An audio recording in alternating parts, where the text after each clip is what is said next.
All right, so hi there. So we're back in the lanai. You know, we used up our first tank of propane the other day, just, you know, extending the outdoor season here. So we got the second tank and we want to just attach it here, and there's a few things that I need to do. But I thought I'd also talk to you about ideology. So we studied liberal versus conservative, and we're going to head into studying our social ideologies, which is authoritarian and libertarian. Now, if you're an AP student, just note that when we talk about this, we've flipped the social axis. So authoritarian is going to be on top, libertarian on the bottom. Don't let it confuse you too much. But the whole idea with social ideologies is trying to decide, you know, what you value more. Do you value the current government system, the current social order, or do you value individual rights and liberties? If you have to make the hard choice of preserving one or the other, are you going to land on preserving the government system or preserving people's freedoms? All right, so that's what we're exploring today. Thank you. And I'm going to try to attach this without blowing myself up.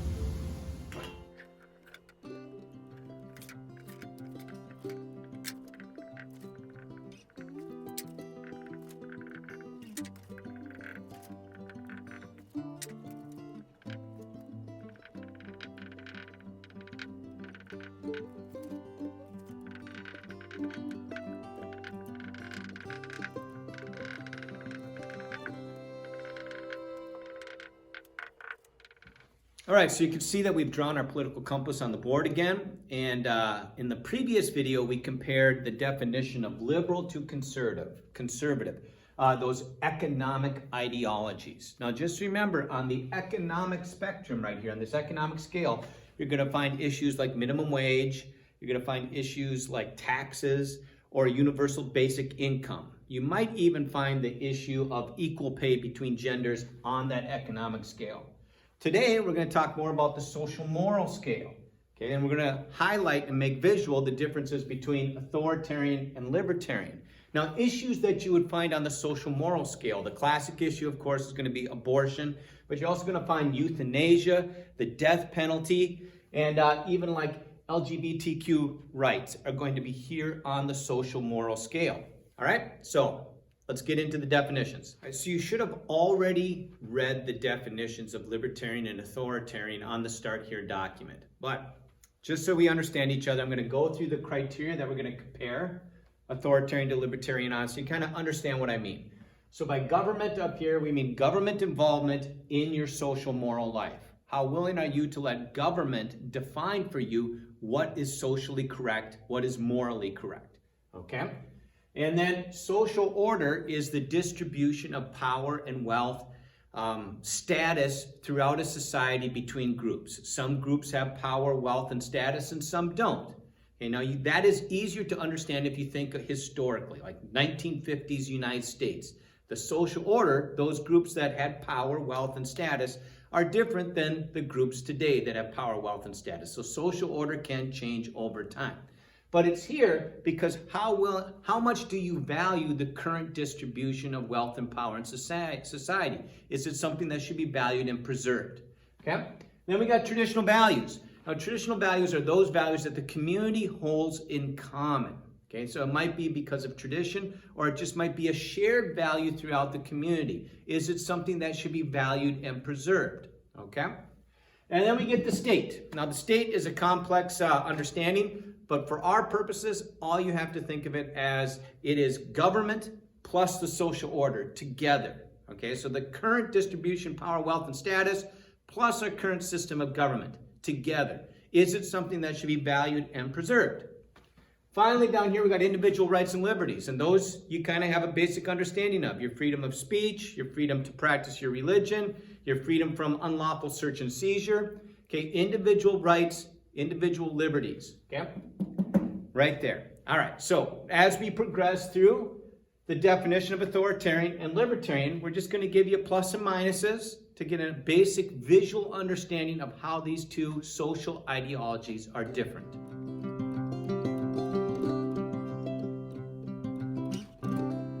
All right, so let's take our understanding of authoritarian, that ideology, and let's make it visual first. So right up here at the top, government involvement in your social life.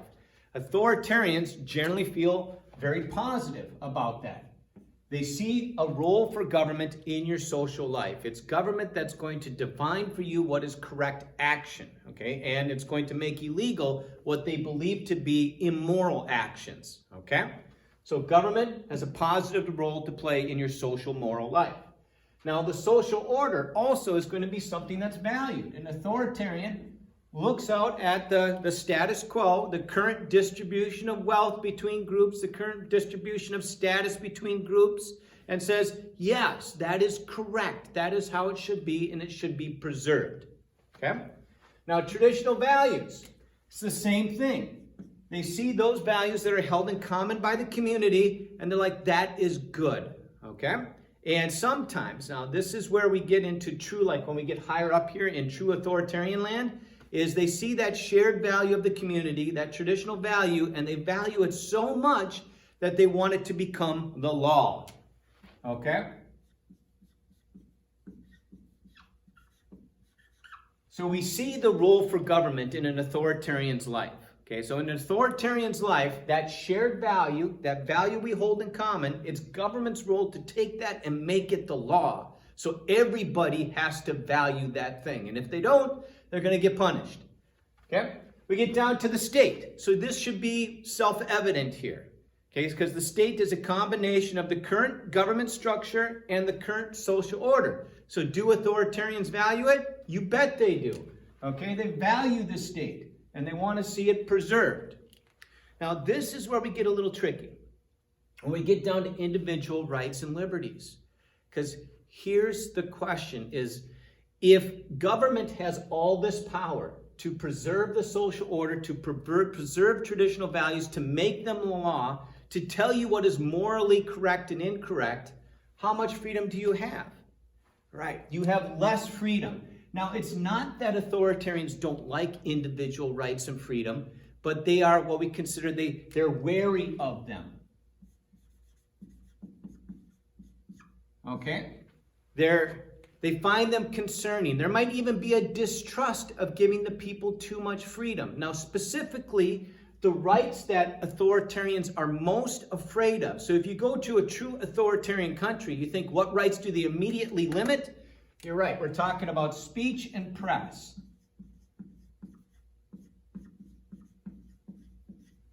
Okay? Because if I have the freedom of speech, and if my press is free to report stories of whatever they want, then they have the freedom to attack the social order and say that's not the correct distribution of power. They have the freedom to attack the value that we hold in common as a community or that traditional value. They have the freedom to kind of attack and clamor for a change in the state, whether it's the government system or the social order. So authoritarians, like when you get higher and deeper into authoritarian land, they're going to be very wary of individual rights and freedoms. You're going to find that people just have less of them, especially when it comes to speech and press. All right, let's do the same thing with the libertarian ideology. Let's make it visual so that we kind of have that basic understanding. So the first thing, government involvement in your social life, your social moral life. Do libertarians value it? Do they think positively about it or negatively about it? You're right. They think negatively about it. Government should, as much as possible, stay out of your social moral life. The people should have the freedom to decide what is morally correct, what is socially correct themselves. Government should not be making those decisions for them. Okay, so then we get to individual rights and liberties, and you can see how that plays right in there. So how do libertarians feel about individual rights and liberties? You're absolutely right, okay? Very positively. Okay? The more rights, the better. Okay? Because if there's less government, then we have more freedom to do what we want. Okay? And that's like the social scale right there. Okay? So they value these individual rights. The people should retain as much freedom as they possibly can. This is where it starts to get tricky here when we talk about shared traditional values. Because if you're just going opposite, you're going to tell me that libertarians don't like shared traditional values. That value of the community, they're going to think negatively about it. Now, we are going to put up a negative symbol up here, but it's not that libertarians actually think negatively about the shared value. If you're a true libertarian, should someone else have the freedom to believe something different than myself? You're like, yeah, because we want the people retaining as much power as they possibly can if we're libertarian. However, they are wary. Okay, they find the shared traditional value very concerning, especially if it's shared by a majority of the community. Because at what point exactly do we start thinking negatively about the shared value if we're libertarian? It's when the community is trying to impose that shared value on everybody. So if they start doing this, if they start trying to make the shared value the law, then libertarians are going to be like, whoa now, that's not right. The people need to retain their freedom. Okay, it's the same with the social order, the current distribution of power and status between groups in a society. Again, they're wary of it. Okay, a libertarian probably doesn't care that one particular group has power and status as long as that group is in a majority and is denying power and status and access to wealth to another group. People should be free to, basically get power and status. So they find it very wary if the social order itself is being supported by government. Okay? Same thing with the state. Okay, so you got that current government system, that current social order together, that's the state. And again, libertarians are going to be wary of that. Okay, the more power government has, the more libertarians are going to be like, you know what, I don't think that's necessarily right. Okay, so there's your basic definitions up here. More government involvement in your social moral life, less government involvement in your social life. More power to government to preserve these things. And then down here, no, less power to government, more power remaining in the hands of the people in the form of rights and freedoms. Bam.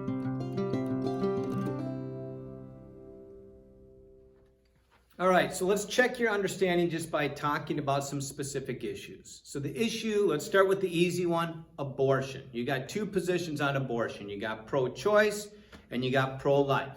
In the pro-choice position, women should retain the freedom to make that decision to abort a fetus. Okay? And then with the pro-life position, it's like, no, that is seen as morally incorrect and government should step in and make that decision. Okay? And basically say, no, we are going to preserve the life of the fetus. It's something to be valued. So which one of those is going to be the authoritarian position? Okay, you're right. That is the pro-life position up here, the one that's asking for more government involvement in that social moral decision.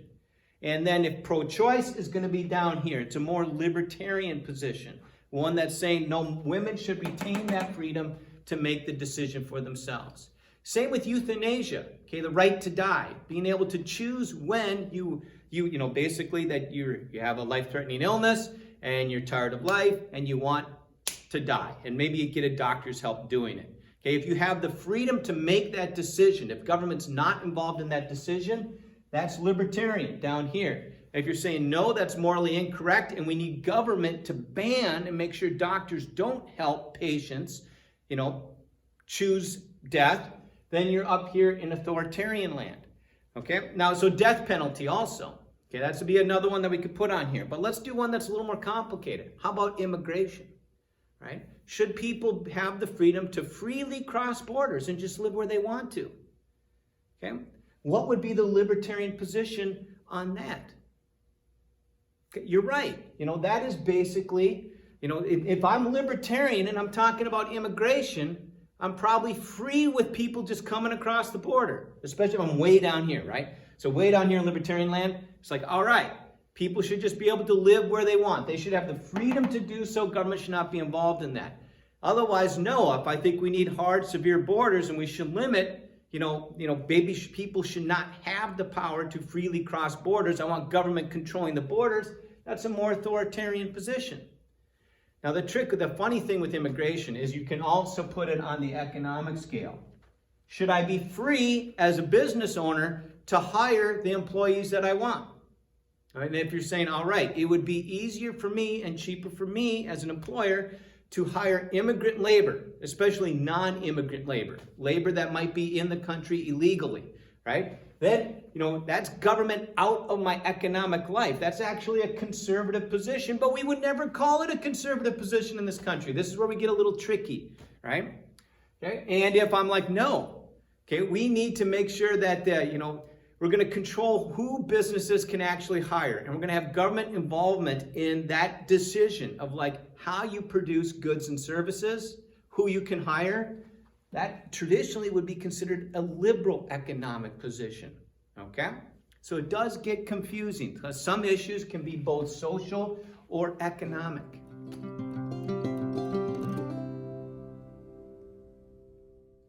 All right, so here's the final thing. We're going to kind of put Unit 1 and Unit 2 together, just right here on the social moral scale.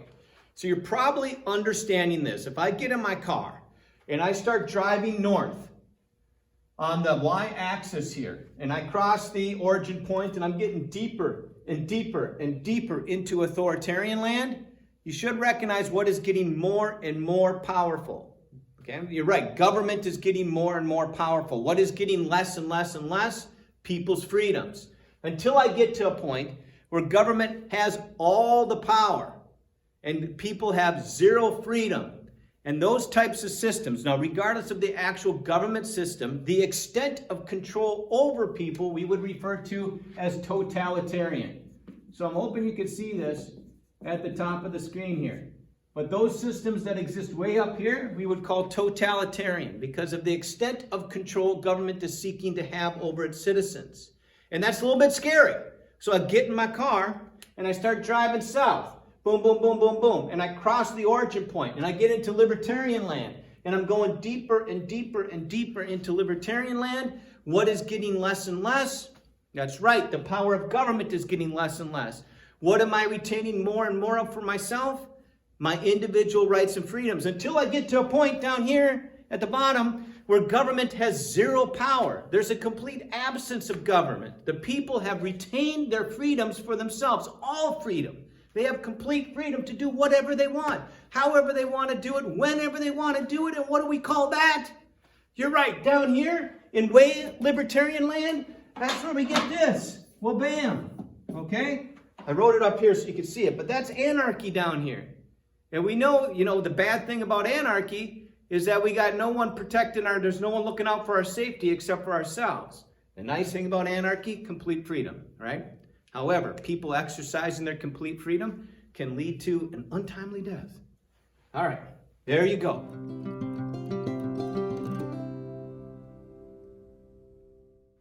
All right, we got one more ideology that we really haven't talked about yet. Now, the definition for this one is it's very helpful to make it visual. So I'm just going to draw it up here.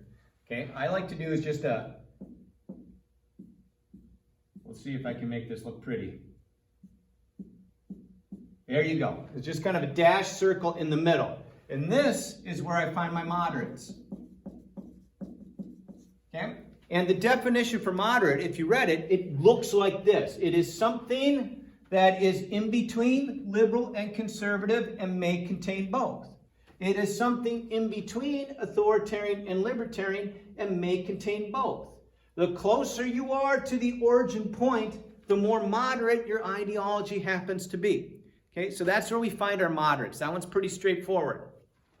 All right, so we still need to APIze our authoritarian versus libertarian definitions. So you'll note that I added guarantees up here because we do have to talk about guarantees on the social spectrum as well, the social scale. So up here, you're going to be looking at an authoritarian is going to want to guarantee a particular social outcome. And as soon as you hear that word outcome, you're like, all right, that's substantive.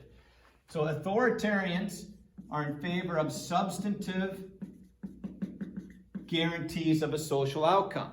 Okay? And you might be familiar with this if you're looking at Nazi Germany, right? They wanted to guarantee a certain social outcome. So one that's based on inequality, one that said one particular group of people was better than everybody else, right?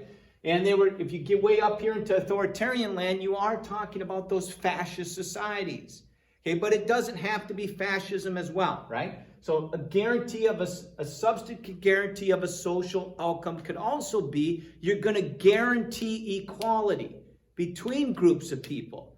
Okay, and that's when you start looking at affirmative action rules and laws. Are they guaranteeing, a social outcome in that regard? Or environmental laws. Are they guaranteeing the preservation of the environment? Because both of those, if it's guaranteeing an outcome, substantively, you're talking about substantive guarantees and you're up here in authoritarian land. Okay? So both sides of the spectrum there, but it's all authoritarian. All right. Let's move on to this one down here. All right, so you probably already figured this out. If authoritarians favor substantive guarantees, guaranteeing a certain social outcome, our libertarians are going to be more in favor of procedural guarantees. Okay, so what that might look like this. So you look at the social order, that current distribution of power, wealth, and status between groups of people. An authoritarian is going to want to preserve that. And that's a substantive guarantee if they make laws that actually, ensure that certain groups have power, wealth, and status.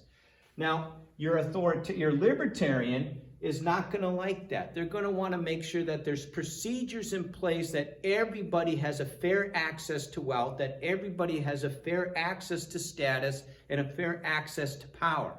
Okay, so procedural down here at this end, substantive up here at this end, but really only in that social, moral scale.